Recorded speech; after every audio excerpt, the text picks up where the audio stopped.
এই মুহূর্তে গণভোট নামে একটা ফাইজলামি করা, জাতির সাথে একটা তামাশা করা।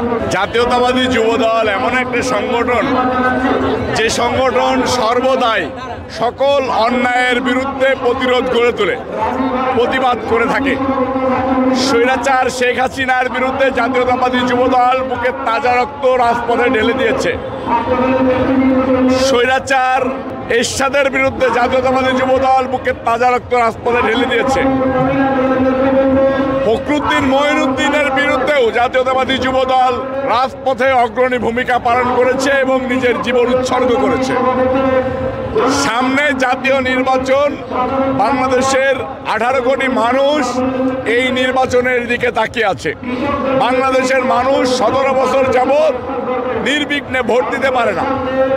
এই ভোট দেওয়ার জন্য জাতীয়তাবাদী যুবদলের নেতাকর্মী সহ সারা বাংলাদেশের তরুণ ভোটাররা ঐক্যবদ্ধ হয়ে ভোট দেওয়ার জন্য, নিজের অধিকার আদায়ের জন্য তারা সর্বোচ্চ চেষ্টা করে যাচ্ছেন যে আমি আমার অধিকার আদায় করব, ভোট দিব।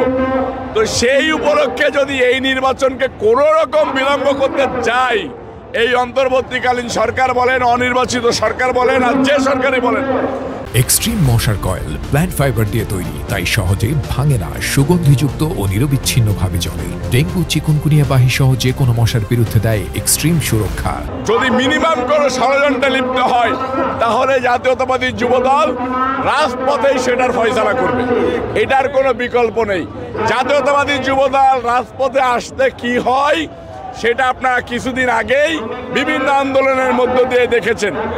জাতীয়তাবাদী যুবদলকে রাজপথে নামতে বাধ্য করবে না বলেই সরকার, আমি মনে করি এই জাতীয়তাবাদী যুবদলের লক্ষ লক্ষ কোটি কোটি যুবক সারা বাংলাদেশে ছড়িয়ে ছিটিয়ে রয়েছে। একদম যদি বলেন যে প্রত্যন্ত অঞ্চলে একটা যেখানে কারেন্ট যায় নাই, সেখানেও ইনশাল্লাহ জাতীয়তাবাদী যুবদলের সমর্থক রয়েছে। এই যুবদলকে যদি কোনোভাবে রাজপথে আনার পায়তারা করে বা ভোটকে বিলম্ব করার পায়তারা করে, তাহলে আমরা রাজপথেই সেটার ফয়সালা বুঝে নেব ইনশাল্লাহ। আমার মনে হয় যে এই মুহূর্তে গণভোট নামে একটা ফাইজলামি করা, জাতির সাথে একটা তামাশা করা। জাতি চাচ্ছে এখন জাতীয় নির্বাচন, জাতীয় চাচ্ছে ব্যালটের মধ্য দিয়ে ভোট।